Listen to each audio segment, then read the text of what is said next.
Way back in 2009, BMW began producing limited numbers of all-electric Mini three-door hatchbacks called the Mini E, fitted with a powerful 150 kilowatt motor and a 35 kilowatt-hour battery pack. Located in the area normally occupied by the rear seats, making it a two-seater.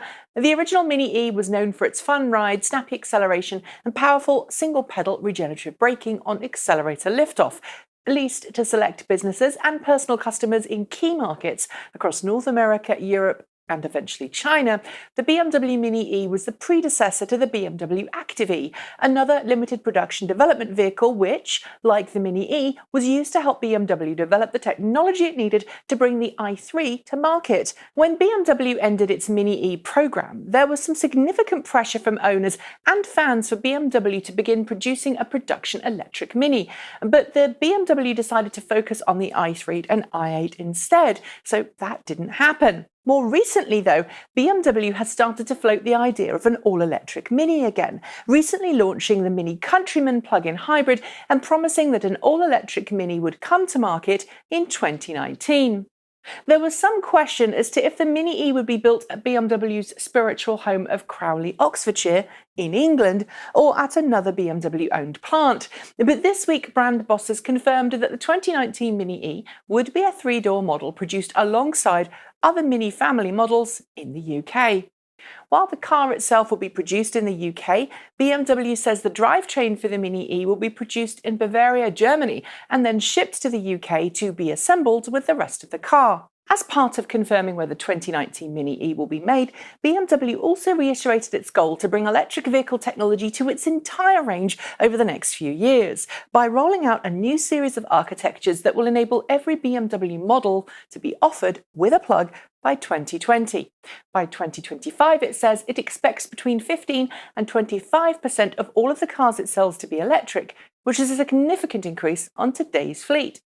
Ultimately, BMW's goal is, like so many other automakers in the industry right now, to develop a lineup of next-generation models that can accommodate a variety of different drivetrains, from internal combustion engines through to plug-in hybrid and fully electric models. While hydrogen fuel cell technology is mysteriously absent from this latest press release, perhaps indicating that BMW has given up on both hydrogen internal combustion and hydrogen fuel cell vehicles, I'm guessing that BMW will probably keep a skeleton research and development team working on hydrogen fuel cell technology as part of its partnership with Toyota, just in case things change. It's not clear yet what the range and price of BMW's first production Mini E will be, nor if electric drivetrains will make it to other Mini models. But with BMW rumoured to be working on a 200-mile variant of the i3, and the Mini and i3 being of similar size, I could easily see a 150 to 200-mile Mini E reaching the market by 2019. It should be noted too that BMW may use carbon fibre reinforced plastics on its new electric Mini to help reduce the weight of the car and thus increase efficiency. And since it's more affordable to produce just one panel than two, it's not unreasonable to expect carbon fibre reinforced plastics to play a more central role in BMW's internal combustion engine Minis too. Thanks, i3. We'll undoubtedly hear more about the new electric Mini in the future months and probably see a production reveal sometime towards the end of next year at the annual Frankfurt Motor Show.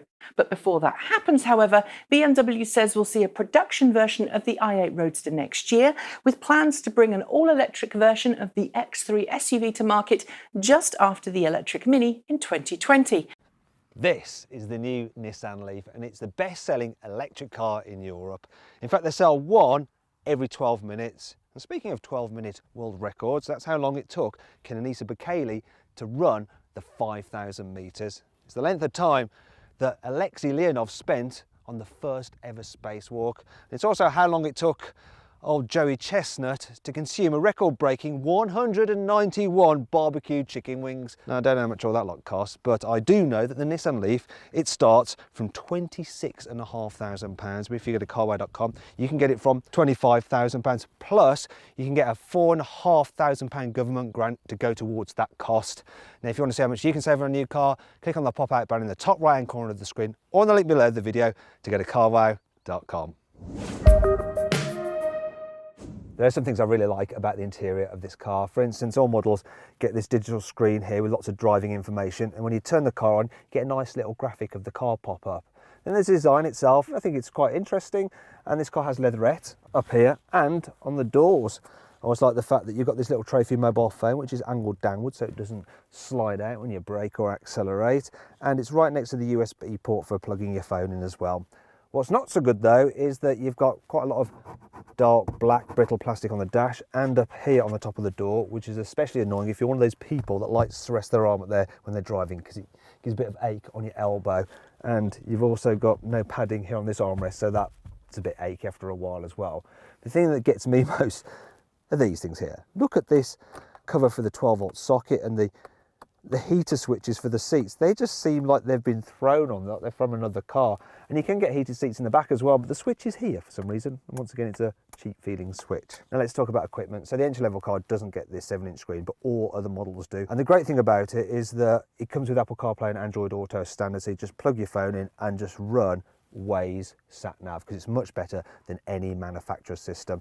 The infotainment system itself is very easy to just navigate. The screen could do with being a little bit high definition, but it's okay and it's simple to use. In terms of kit levels, well, the end connector has pretty much all you need, but I actually like this range topping Techno because it adds things like LED headlights. You also get full leather seats and a Bose sound system, which is really, really loud and punchy. It does add to the price, but I plugged the details into the CarWow and I got an offer back, and it's a saving of £1,600. So it comes in at just over 30 grand. But remember, you get £4,500 government grant towards that, so that reduces the price. Then it's not too bad at all. Now let's talk about practicality in here. So decent sized door bins, they're not the biggest, but they're all right. You've got an absolutely massive glove box. There's some big cup holders here and some more storage under here as well. Okay, then let's move on to the back seats. So this is supposed to be a viable family car. Is it then? Is it? Well, actually, it's decent enough back here. So knee room is very good. Headroom, if I sit up dead straight, I've got probably just that much space above my head. People over 6 foot may find it a bit tight for headroom. The biggest issue I have though is the fact that this, look, because the batteries are underneath the floor, the seat seems quite low to the floor and you've got quite a bit of angle between your lower leg and your thigh. So over long distances, it could get a bit uncomfy. You've also got this central hump as well. So if you need to carry 3 at once, well, it actually doesn't get in the way too much. And this middle seat is really padded and squidgy. It's all right. In fact, the seats themselves in the back of this car are very, very comfy. Now let's move on to the boot. So the actual space you've got is 30% bigger than an e-Golf's. In fact, it's really quite large, but functionality isn't especially great. There is a bit of a lip, as you can see, to lift stuff over, which is annoying. It's got a heavy suitcase. Thankfully I haven't. Also, there's these bags here for, look, all your charging cables. Oh no. There's another one here. I'm gonna have to get someone else to put these back because they're like slippery eels trying to get them into the bag. They're a right nightmare. And then if I fold the seats down, you'll notice another problem. There is a huge ridge to lift stuff over if you want to put things at the front of the car. And if you've got the Bose sound system, that takes up some of the space as well. Now, if you want to see more about this car's practicality, click on the top right-hand corner to watch our detailed practicality video, and you'll see what it's like with 3 people in the back, how much stuff you can fit in the boot, and how easy it is to fit a child seat in this car. Now then, it's time to talk about what's good, what's not so good about the new Nissan Leaf. Well, you can move the steering wheel up and down. You can't move it in and out. So yeah, you might find it a bit difficult to get comfortable behind the wheel, especially if you've got a slightly unusual arm length to leg length ratio. The reading light for the rear passengers is more in the front of the car. It's just miles away, and it's got a weird lever-like switch rather than push buttons. If you want to charge your car away from home, you're going to need to use one of the many charging points. Now, these are all operated by different companies, and you have to register with the companies to be able to use their ports. So if you want full access to all of the charging ports available in the country, you're going to have to join all these schemes there. And often they have a subscription fee. So that's a bit annoying. It'd be easier if you could just use your credit card at lots of different charging points. Another problem is that if you want to use fast charging, which is DC charging, there's 3 different connectors. Nissan has its own connector, BMW has its own connector, and Tesla has its own connector. So I couldn't charge this at one of Tesla's many superchargers. While you can get the car with surround view cameras, the definition from them is really low resolution. I mean, look at this reversing camera. It's all very grainy and blocky. For some reason, the graphic Nissan has used for the car in front on the active cruise control looks like an Audi. See? Thankfully, it's not all bad. Here's 5 cool things about the Nissan Leaf. You can get a special app for your phone which allows you to see where you've parked your Leaf, how much charge it's got left, and you can even set the temperature of it before you get in. Many of the interior plastics are made from renewable sources, and the seats in the Ascenta model are actually covered in recycled fabric. How very ecologically responsible. As well as Isofix fittings in the back, you get them on the front passenger seat as well, so you can keep your little baby close to you when you're driving. Yeah, he's a stinky little boy. Oh, he does actually stink. For just under £4,000, you can get Nissan's home charging station, and that includes some solar panels for the roof of your house, so you can charge the car from the sun's rays, which obviously is eco-friendly, and it's free. The system also allows you to actually send power from the car into your house, so you can actually run your home from the car's battery. What's more, if you've got some spare charge left over, you can put it back into the national grid, and the national grid will pay you for it. Now let's say that you actually have free charging at work. You could return home with a full battery, plug it into the national grid and make some cash. Probably not ethical, but definitely doable. Because the Leaf has no engine, it's almost silent at town speeds. That's why it emits this kind of whirring sound from speaker in the front to warn pedestrians of its approach. However, you can turn it off if you want to, but that doesn't mean you can go knocking people down, because the car has pedestrian detection and it'll automatically brake if it thinks it's going to hit someone. Other safety kit includes lane departure warning and blind spot monitoring, and they're all standard. That's not the end of the driving assistance systems though. Higher specification cars get even more kit. The Techno version of this car gets Nissan's Pro Pilot, and it's essentially autonomous driving, well, semi-autonomous driving. So I engage it by pushing the cruise control on, and it'll do the usual thing of keeping me a safe distance from the car in front by using a radar. So I set my speed. There we go, let's do it to 70. Also, the cruise control system will work in stop-start traffic. So even if you come to a standstill, it'll work. And then if you want to go again, you just press the button on the steering wheel and it starts you off. It's also got lane keeping assist, so it will steer to keep me in lane. So you can drive along with your hands off, though you shouldn't. It actually does a good job of keeping you in lane. Now, the car will get cross if I don't put my hands on the wheel, and it's going to start beeping, and then it's going to issue a warning. And now it starts braking. Can you see it? And it's doing that noise. So it's basically trying to jolt me to just say, what are you doing? Put your hands back on the wheel. And if I don't respond, it will bring the car safely to a standstill in lane. That's a really good idea, a very, very safe system. In fact, I think this piloted system is better than that in many far more expensive cars. According to Nissan, with a full battery, this Leaf has a range of 235 miles. However, the trick computer actually looks at your driving style and it works out the actual range based on how you drive. And with a fully charged battery, I have not seen more than 150 mile range. So yeah. Also, when you're traveling on the motorway, say you're doing 70 miles an hour, which is the speed limit, for every 8 miles you do, your range drops by 10 miles. And let's say you're one of those people who likes to speed and break the law and travel at 80 miles an hour, well then for every 6 miles you do, your range drops by 10 miles. So you can't go quite as far as you might think. So it involves a lot of planning.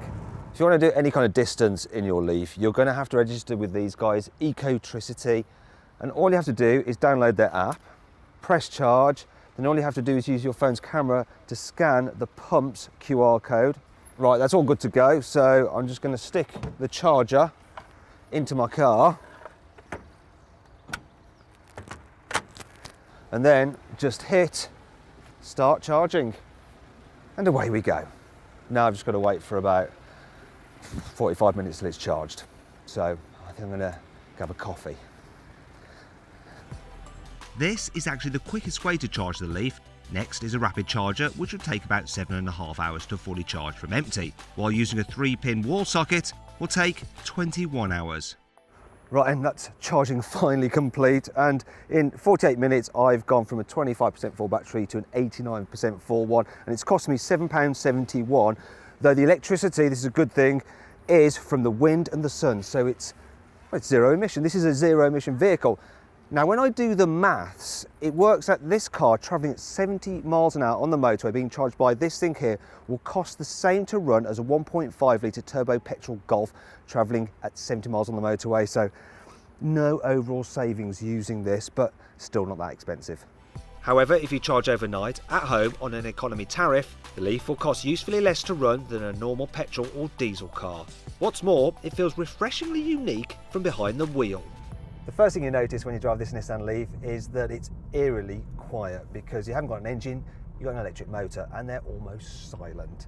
Then there's the fact that you sit quite high in it, and the driving position feels almost as high as those small SUVs that are all the rage at the moment, so visibility is good, and that helps this car be easy to drive around town, as does the sharp steering, the fact it handles well, and the fact that you've got an automatic, so there's no changing of gears.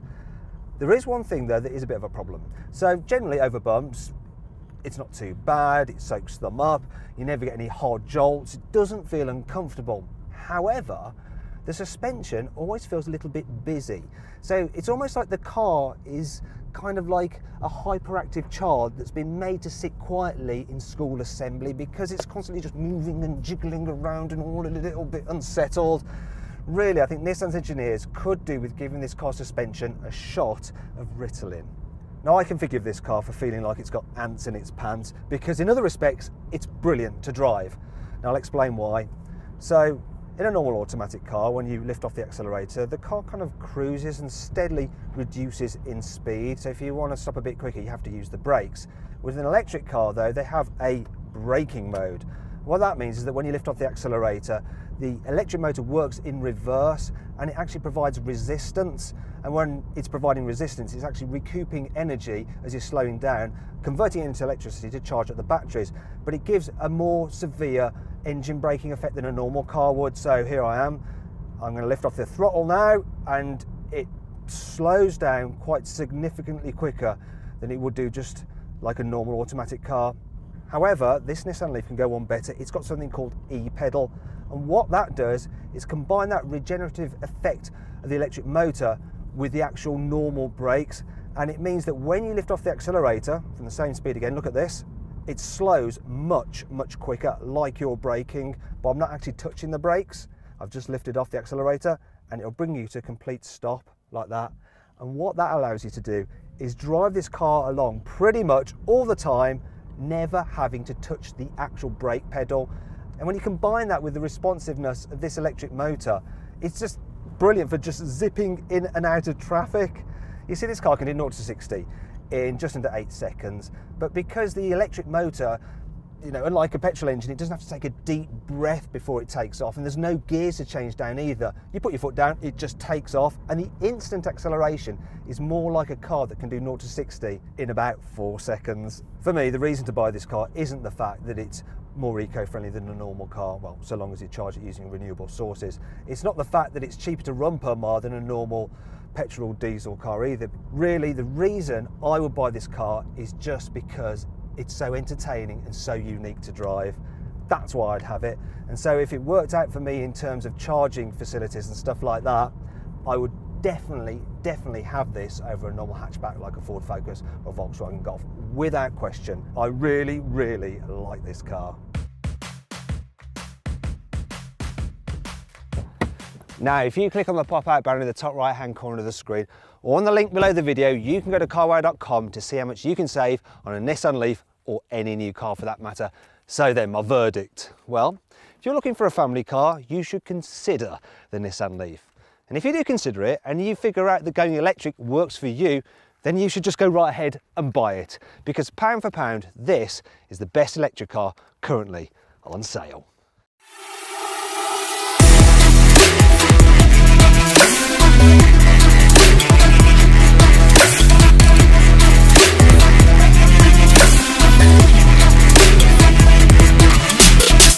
Welcome to the desert in Las Vegas, Nevada. You think it's always hot in Nevada, but no. We've got snow on the mountains up here. I have the Mercedes EQC. This is the car that I was in Stockholm, Sweden about 4 months ago and was able to see it come out, but they wouldn't let us ride in it. It was a static car. It was there, we could see it. Well, today's the day. So let's go on a ride. This came all the way from Germany. First time in the United States. Apparently, I'm not the first one to ride in it because I saw a video with Jay Leno in it. You let Jay Leno ride in it before me? Yes. So this is Bastian, and he is one of Mercedes' engineers. So he's gonna take me on a ride, a co-drive. So I'm not gonna drive it, but I get a ride in it. By 2022, Mercedes is planning on having 10 different models in the EQ space. So this midsize SUV, it has 5 seats total. This is going to be the first one, but in the coming years, get ready for more and more electric cars rolling out from Mercedes. So yeah, let me get my seatbelt on, let's go for a ride. Okay, my first 2 impressions. One, this is a really, really smooth ride. And I guess that's what you would expect from a Mercedes, is that it's going to be a smooth, comfortable ride. If you've ever driven an electric car, one thing that you notice is regenerative braking. And my wife, it drove her nuts at the beginning when she first started driving an electric car, because when you let off of the pedal, the car automatically starts to slow down. And what it's doing is it's charging the battery back up. With a Tesla, it only has 2 modes of regenerative braking, low and regenerative braking. That's it, just 2 options. Well, Mercedes has 4 options in EQC. One of them is called sailing, which is essentially no regenerative braking at all. It's just you let off the pedal and it is just cruising. Then the next mode is basically just like a gas-powered car. So if you really are uncomfortable with having regenerative braking, or you want to get used to an electric car for a little bit, you can keep it in that mode. And when you let off the pedal, it slows down just like a regular gas engine would. But my favorite level of the Mercedes EQC regenerative braking is called one pedal. And the reason why it's called one pedal is because you almost don't have to use your brake for it, because it's such a strong regenerative braking. So if you let off abruptly, the car's coming down. We're at 76% charge and the car's coming to a stop. Check this out. We stopped. We just stopped in the road without using our brakes at all, just by letting off the pedal. That's a pretty cool feature, and if I drove this car, that's something I would definitely play around with. There's one mode of regenerative braking that's called auto, and in this mode, it looks at the mapped data, it looks to see what the elevation is, it looks to see what traffic is going to be, if there's going to be stoplights and different things, and the regenerative braking will change based off of the situation that it's in. For example, on a highway like this where I'm going 50 miles an hour, when I let off, I'm probably going to want it to sail more. But rather than just putting in sail mode, it will just coast for you. And then when it knows that there's a car in front of you, or you're going to be coming to a stop sign, or the speed limit's going to be going down, it can change down to a different regenerative braking mode and help slow you down and charge the battery. So it's kind of one where it takes the thought out of it, and you let the computer do the work, you let the car do the work, and help you have the most comfortable ride possible. All right, what do we do if we want to go fast in this thing? Then we're going to the sport modus, the sport program. Okay, sport mode. 0 to 60, you ready for this? Okay. That's good, that's an electric car right there. There's the power. That was a good 0 to 60. It feels a lot like our Tesla 100D, not the P100D, that one's like 2.9 seconds, but our 100D is about 4.7, 4.8 seconds. The acceleration felt very close to that. If you're somebody that has a gas-powered car and you're like, oh, I don't want to drive an electric car, one thing that you get from an electric car that you don't get from a gas-powered car is right now, we're going around 40, and say you need to pass somebody, if you step on it even when you're going this fast, yeah, you have that instant power that just kicks in and you're going quick. In some ways, I like that kick better than even the starting from 0, and it's also most helpful when you're driving through traffic. As far as charging it in the United States, there's no Mercedes supercharging network, kind of like Tesla has a supercharging network, but you can use most charging adapters that are all across the US already that, you know, Nissan's using, Chevy's using, all these companies are using to charge their electric vehicles. The Mercedes can hook up to that network. We've talked about how it rides really nice. We've talked about how you charge the car. They're driving this today, giving media rides here in Las Vegas in this beautiful Red Rock area. What does the range look like on this vehicle? We made a road trip in California before Christmas. We had a range from 228 miles and a little bit miles left in the range, so it would be 230, 240 maybe. Which is plenty for getting around for a few days around town before you need to recharge it. So there you go, there's the first ride in the Mercedes EQC. I love seeing more electric cars coming out on the market, and I'm excited to see what Mercedes does over the next 3 or 4 years. this one in a few months. Hopefully I get a ride in it once it's a full-on production one that comes out. But let me know your thoughts. If you're somebody that's had Mercedes cars for a very long time and you love your gas-powered car and maybe you're a little skeptical to go to electric, give it a chance. Go on a ride, drive it a little bit, then make your opinion and see what you think, because I do feel like electric is the future and it's not just a niche thing anymore. Now companies like Mercedes are coming out with multiple cars over the next few years. I think you're really gonna enjoy it. So anyway, thanks for watching.